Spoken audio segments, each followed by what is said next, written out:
From painting to photography, from beadwork to woodworking, KQAL-FM on the campus of Winona State University presents Art Beat. Art Beat highlights the work and accomplishments of local artists from in and around Winona. Support for Art Beat is made possible by the Minnesota Arts and Cultural Heritage Fund. Today on Art Beat, we're diving into the Driftless Region with President of Sustainable Driftless, Tim Jacobson.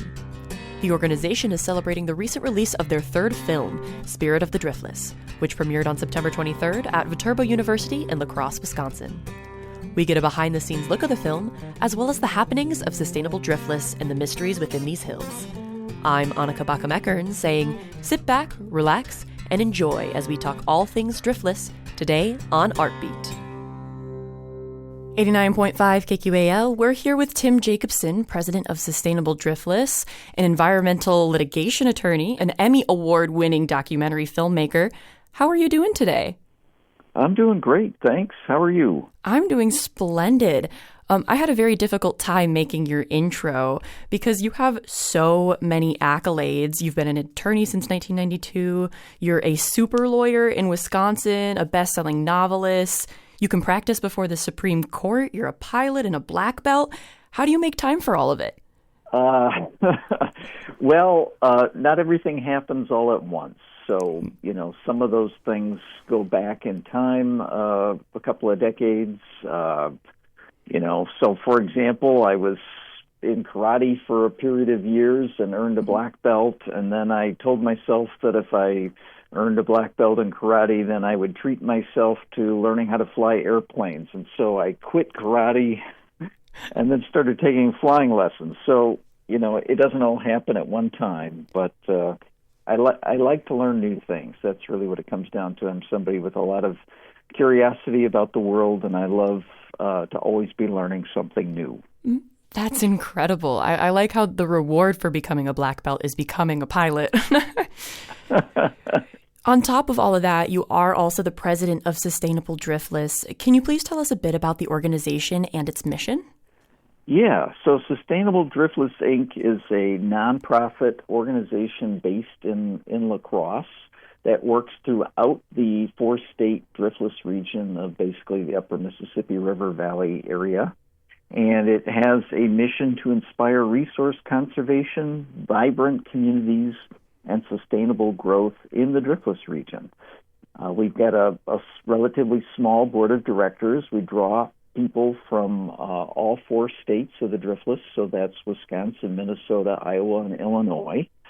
And we work to accomplish our mission in a variety of ways. Our biggest and most visible projects are filmmaking. So we produced Decoding the Driftless, released to film festivals in 2018 and released to television in 2020. We just premiered our latest film, Spirit of the Driftless, Preserving Our Legacy, here last month on September 23rd. We also, in addition to making films, we publish online articles. We're working on publishing our first photo book, hopefully early next year.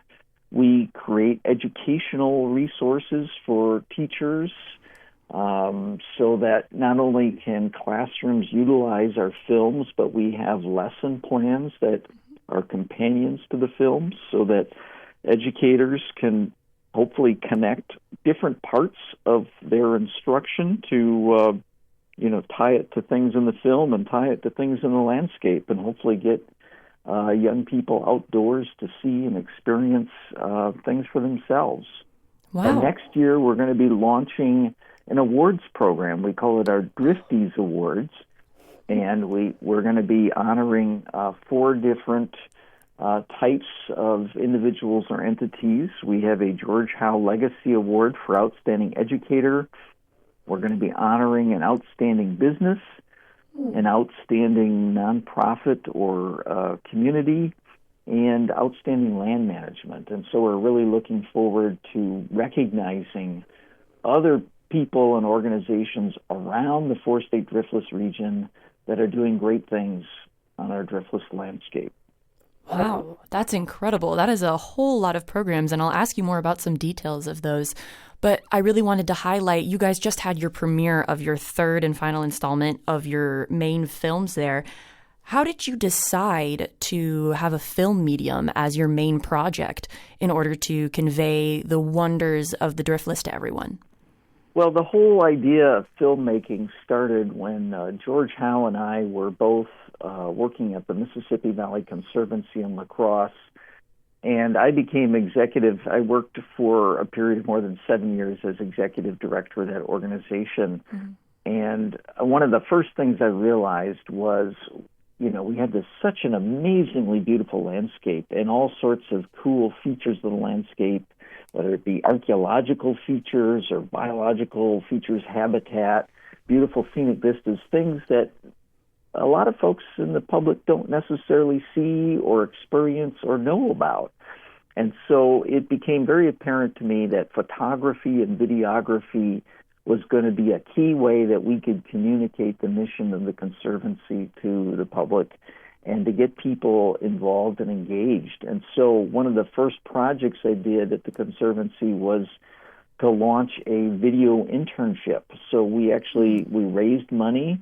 We bought a video editing computer and a video camera, and we recruited video interns from area colleges. So at that time, UWL, Viterbo, and Western Technical College in La Crosse, and we had those interns go out onto the Driftless landscape and shoot video of really cool things, and then creating video podcasts, which at the time were hosted on the organization's website. And so that's where it started. And then we kept talking about and dreaming about this idea of actually making a film, not just making, 2 to 5 minute podcasts, but really to do this beautiful landscape, this beautiful Driftless landscape justice. We wanted to produce a real film. Mm-hmm. And I happened to connect with an organization called Untamed Science that did their primary work was in doing videos as companions to science textbooks to make science education fun. And we connected and we discussed ideas for making a film and decided to work together. So that was the genesis of the first film, which is called Mysteries of the Driftless. Mm-hmm. And we didn't know how well the film would be received. We certainly expected that people would like and enjoy the film, but we were thrilled when it got on public television and was broadcast locally on commercial television.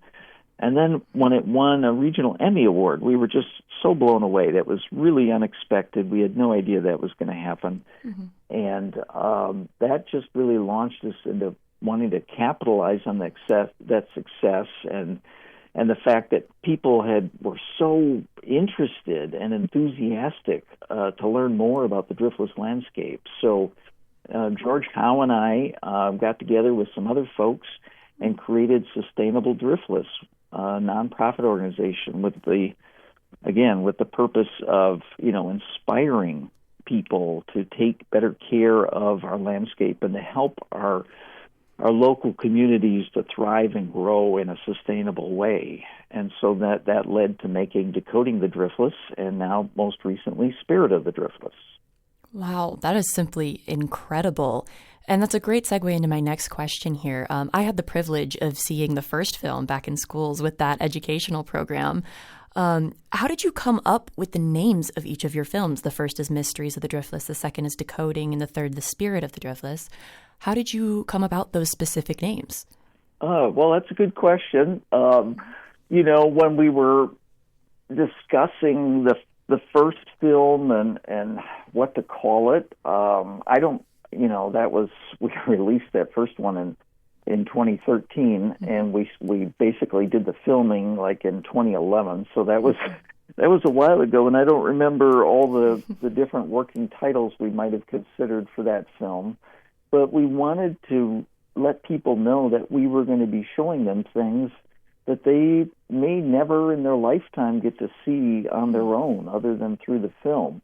So, among other things, the deep cave rock art made by Native Americans many hundreds of years ago, or maybe even as far back as 1,000 or so years ago, these are things that often the public never gets to see or experience. Some of these caves with archaeological aspects to them are either on private property and not open to the public, or, even if they're on public lands, they may be closed off to the public. And so we, wanted to get in there to these places with trained archaeologists and have them explain what they were seeing, and to show people on video, on film, what kind of cool things are out there on the landscape. And so that was, really where the title Mysteries of the Driftless came from. And, at the start of that film, we actually interviewed people on the street and asked them, do you know what the driftless area or the driftless zone is? And there were a lot of people that were puzzled by it. And so it's amazing to me that even today I often will encounter people who, they maybe have heard the word driftless, but they really don't know what it means or what it represents. So they may think it represents a much smaller region than it really is. And so our goal was to enlighten people and to showcase those mysteries of the landscape. And the same with Decoding the Driftless. I mean, the title is very similar, decoding, kind of unlocking these secrets or mysteries of the landscape. And so in the Decoding the Driftless title, we actually show a combination lock to represent this notion that there are things in the landscape that people might not realize are there or might not fully appreciate. Mm-hmm. Would you mind explaining what the Driftless region is to those listening that may not know what it is? Yeah, so the Driftless region, so the word drift is a geologic term, and drift is basically rocks and soil that gets pushed around by glaciers and then deposited when the glaciers melt and retreat. And so the notion of driftless means without drift, without glacial drift. And so it's a region of our country here in the upper Midwest that was surrounded by glaciers, but not overrun by glaciers. And so the ice ages, and there were multiple ice ages or glacial periods, spanned, as I understand it, roughly 2.6 million years. And there were these different glacial periods where glaciers would, as the Earth got colder, would move down from Arctic regions, these massive continental glaciers. I mean, we're literally talking a mile or two thick of ice. So, I mean, a mile of ice is, more than 5,000 feet thick. 2 miles of ice would be more than 10,000 feet thick. So if you can imagine an airplane flying over the landscape, and what that must have been like. Obviously, there weren't airplanes a million years ago, but just to think about that, how thick that ice was, moving across the landscape very slowly and crushing everything underneath it, leveling the ground, leveling forests. And this is an area that repeatedly was missed by those glaciers, and so it's an incredibly ancient landscape. And it's a very ruggedly beautiful landscape because it has been shaped not by glaciers overrunning it, but it's been shaped by erosion over time. So we have what's called inverse topography here, meaning this at one time was a plateau. We call it, geologists call it the Paleozoic plateau. That was basically flat. And through erosion occurring over the course of millions of years, the valleys are eroded out from that flat landscape. So that's why, if you stand in the river valley and look up at the bluffs along the Mississippi River, the bluffs all basically are the same height, the same elevation. And that's because that's the top of what was once a plateau, and the valleys are eroded out from below that. Now, that's very different than, say, if you go to the Rocky Mountains. The mountains were formed. Certainly their erosion is part of that process, but mountains like that are formed as an uplift process. So when continental plates collide and they push the Earth upward, And so, we typically think when we typically see mountains or think about mountains, that's an uplift event, whereas our rugged landscape is a result of erosion carving these valleys out from the plateau. Wow. Thank you so much for that explanation. Incredibly thorough. It makes me excited listening to it. Your third film, Spirit of the Driftless, I had the opportunity to see at its premiere over at Viterbo.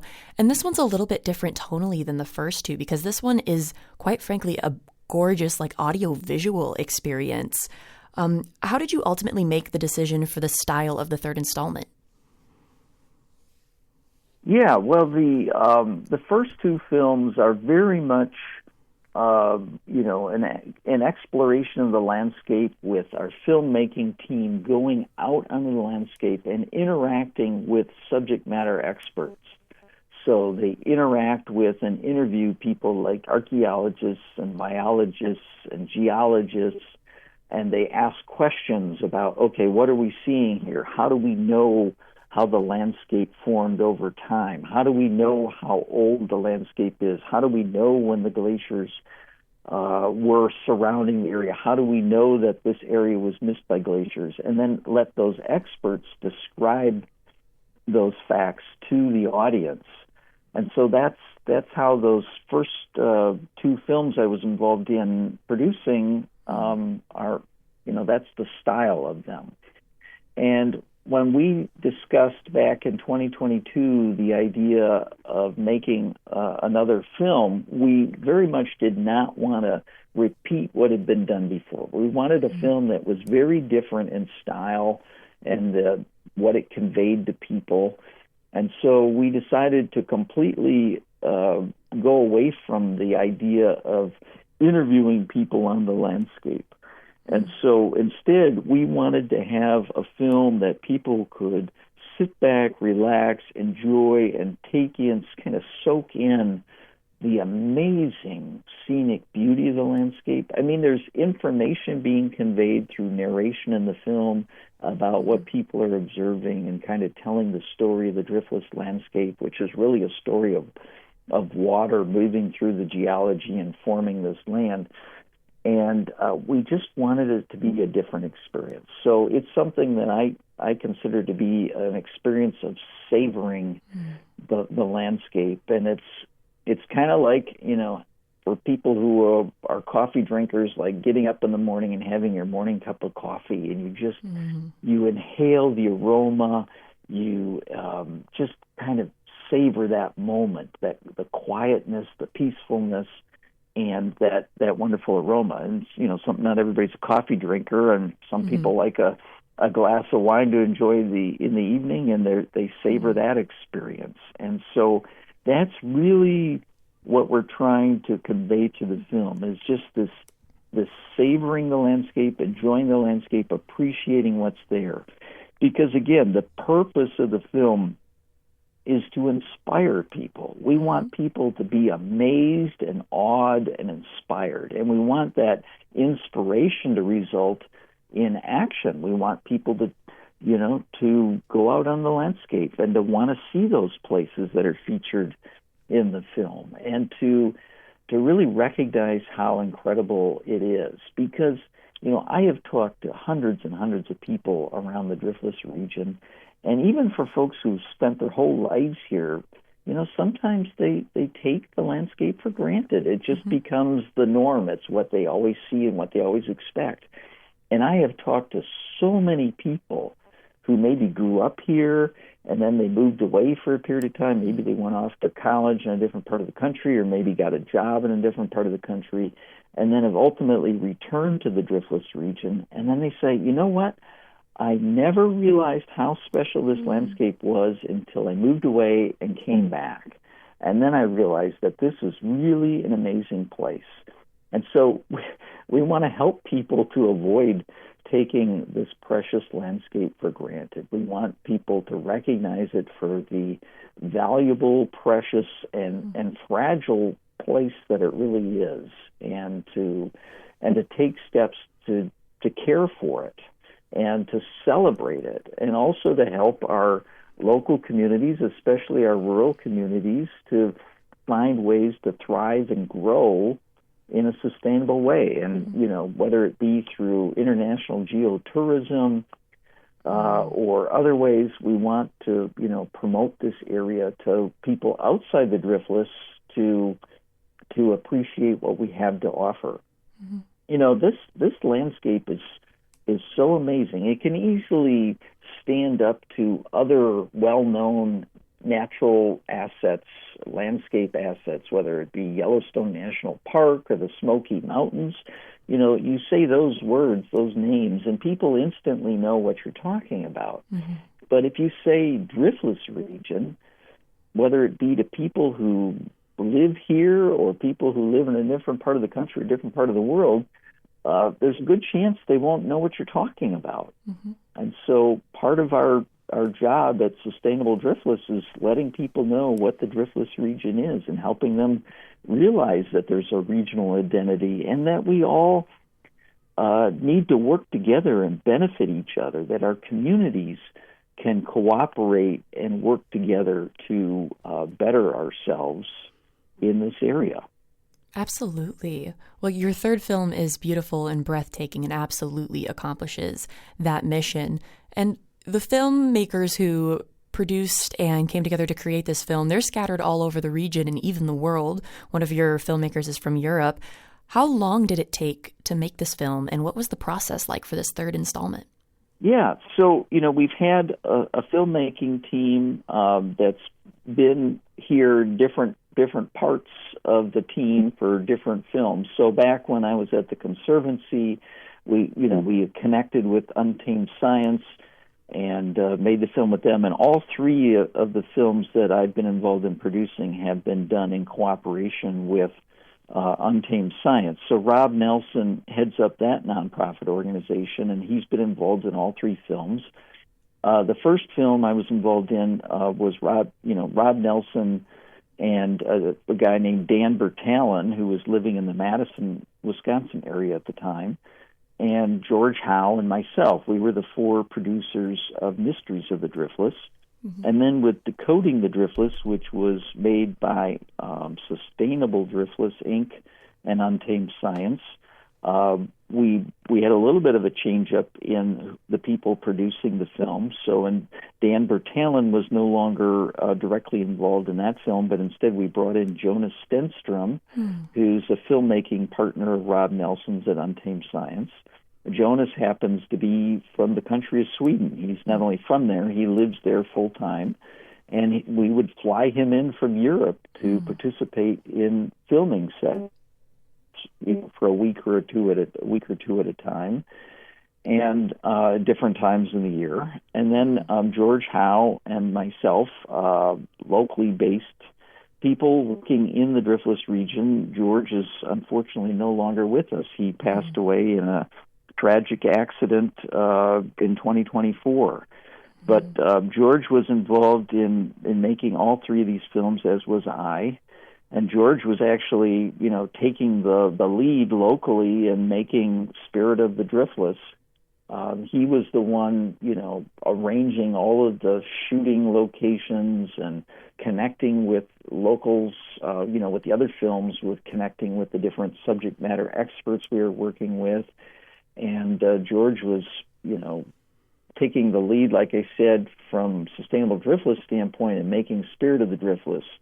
But unfortunately, he passed away before, we'd gotten into the editing process of the film, so he never got to witness, how the film came together. He was out there in the field while filming was being done, was involved, with planning the film and the concept for the film, but unfortunately did not get to witness it being pulled together, edited, and finalized. And so we dedicated Spirit of the Driftless in George's memory, and to celebrate what a great land conservationist he has been and how he's been an inspiration to so many people through this filmmaking process and through showing the films to school groups and community organizations, community screenings. And so it was just a real privilege to work with George in making these films come about. And I'm glad that his family has had different roles and involvement with the films. Ryan Howe, his son, provided music for the soundtrack of both Decoding the Driftless and Spirit of the Driftless.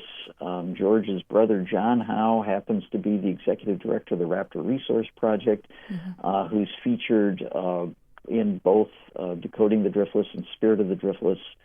And so, it's just great to have their family involved, and hopefully they feel that the new film, Spirit of the Driftless, is a fitting tribute to George's memory. I'm convinced that George would be thrilled with how the film turned out, and I wish he was here to share it with him. But anyway, we have the opportunity to share it with the public, and that's what we're engaged in now, is getting the film in front of audiences. So we're really thrilled by having that opportunity. Yeah. I'm not sure if I answered your whole question. That's perfectly fine. You answered it and more. Similarly, on what you were just talking about, the film has been produced on PBS and shown in the Driftless region and beyond. Where can people find these wonderful films to watch? Yeah, so, and just to clarify, so Spirit of the Driftless has not yet been broadcast on television, although we're in discussions to have that done, and I expect that will be happening, and hopefully fairly soon. I don't have a timeline for that.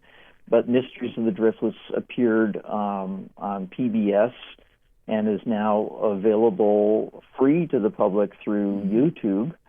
And Decoding the Driftless has been, we just were blown away. Mysteries of the Driftless was shown just regionally on public TV, like Wisconsin Public Television, for example. And but Decoding the Driftless has been shown across most of the country. I think it's been shown, the last I saw statistics on, it had reached 42 states. Wow. As far away as Alaska, New York State, Arizona, just all over the place, which really surprised us. We knew it would have regional appeal here in the upper Midwest, but we never realized how much people were going to enjoy watching it on PBS stations across the country. And so the film actually continues to be broadcast, Decoding the Driftless, on PBS stations. I actually just recently negotiated a new 2-year broadcast licensing agreement with Twin Cities Public Television. Even though the film's been out for years, they still, the audience still appreciates it so much, they want to keep showing it in the Twin Cities, and I just this week was communicating again with PBS Wisconsin, and they're interested in renewing broadcast for at least the next year and a half. So we're just thrilled to get those films in front of people through public television. They're literally, the statistics I've seen show that the potential audience across those 42 states has been over 100 million people. Wow. So that's just amazing that what we have here in terms of natural resources not only is of appeal to the folks locally, but it has that kind of broad interest and reach. So we're just thrilled by that. So we're hoping and looking forward to getting Spirit of the Driftless, preserving our legacy, onto television. In the meantime, we premiered at Viterbo University in their Fine Arts Center here just last week to an audience of around 700 people, which was just, it's so awesome to have that many people coming together at one time to see the film. And we've started applying to film festivals, including locally and also around the world, literally. So, I've got applications into film festivals in Europe, for example, Australia. We'll have to see, where the film gets accepted and shown. We don't know that yet. The first film festival acceptance I received is actually the Driftless Film Festival, which currently is based in Mineral Point, Wisconsin, which is kind of south of the Dodgeville, Madison area. So naturally, that's a great place to show a film about the Driftless region at the Driftless Film Festival, and they showed the two prior films I was involved in making, Mysteries of the Driftless and Decoding the Driftless. So great to have a third film in that festival. We're applying to all sorts of film festivals. I've got communities that are reaching out to me and asking us to show the film. So Harmony, Minnesota was the first community that reached out to Sustainable Driftless to line up a film screening. We've got, I think, Houston, Minnesota. There's a request there. Lancaster, Wisconsin. I mean, I'm fully expecting to receive requests from all sorts of communities all around the region for film screenings. I'm trying to connect with different movie theaters about showing the film.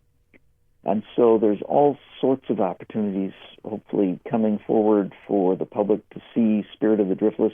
We also have the film available for purchase, so people can go to our organization's website, which is sustainable-driftless.org, and we have a store page there, and people can purchase, currently they can purchase a DVD or a USB flash drive with the film. We hope to be coming out with a Blu-ray disc of the film, like we also have Decoding the Driftless can be purchased on DVD, Blu-ray, or flash drive. And also there's a streaming version of Decoding the Driftless, so if people don't want to wait for a DVD to come in the mail, they can stream it instantly through Vimeo. And we will be hopefully creating a streaming option for Spirit of the Driftless soon. I haven't got that done yet, but looking forward to doing that. And so there'll be lots of ways for people to see and experience these films.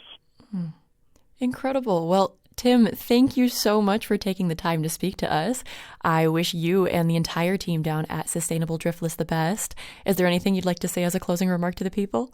Well, our overarching goal with our films is to inspire people to fall more deeply in love with this ruggedly beautiful landscape here in the Driftless region. And we hope that people share the news about this new film with their friends and neighbors and relatives and get the word out. When people buy our DVDs and whatnot, we hope that they bring their friends and family together to watch these films, and they encourage people to then connect with nature, to not just watch the films, but then to go outdoors and enjoy this beautiful area.